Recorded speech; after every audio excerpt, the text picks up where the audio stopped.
बिना बुलाए जाते हैं, पहली बात तो अनइनवाइटेड जाते हैं।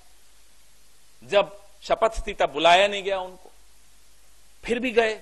अब क्यों गए वो तो आप लोग कोई पत्रकारिता करिए, इन्वेस्टिगेटिव, तो मालूम पड़ेगा कि क्यों गए।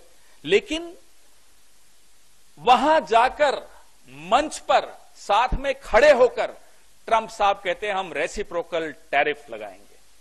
सीधा अपमान, सीधा धमकी। ये खिसियाते हुए मुस्कुरा रहे हैं। या तो समझ में नहीं आया क्या बोले, हमें नहीं मालूम क्यों खिसिया रहे थे, क्यों मुस्कुरा रहे थे। मुस्कुराने लायक तो कोई बात ही नहीं थी। रेसिप्रोकल टैरिफ, ये देखिए मोदी साहब घूम रहे हैं विदेशों में। ये किसके पैसे से स्टेट डिपार्टमेंट में गए थे? ये अमेरिका ने पैसा दिया था। क्या ये एजेंट हैं?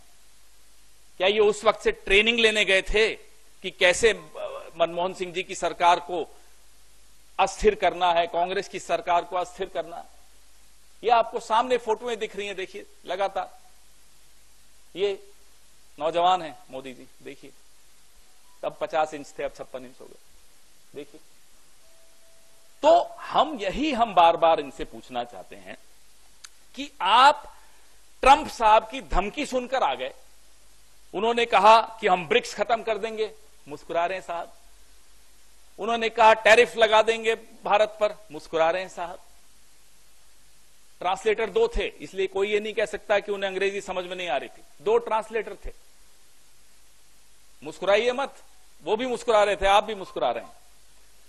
जिन F-35 विमानों को खुद वहां के अदानी, अमेरिका के अदानी एलॉन मस्क बोल चुके हैं कि यह कबाड़ है, वही F-35 भारत पर थोपे जा रहे हैं और साहब मुस्कुरा रहे हैं।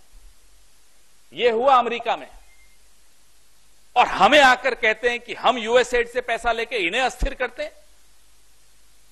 आप खुद जाकर अपनी सरकार को, अपने देश को अस्थिर कर आए हैं, उसका जवाब कौन देगा?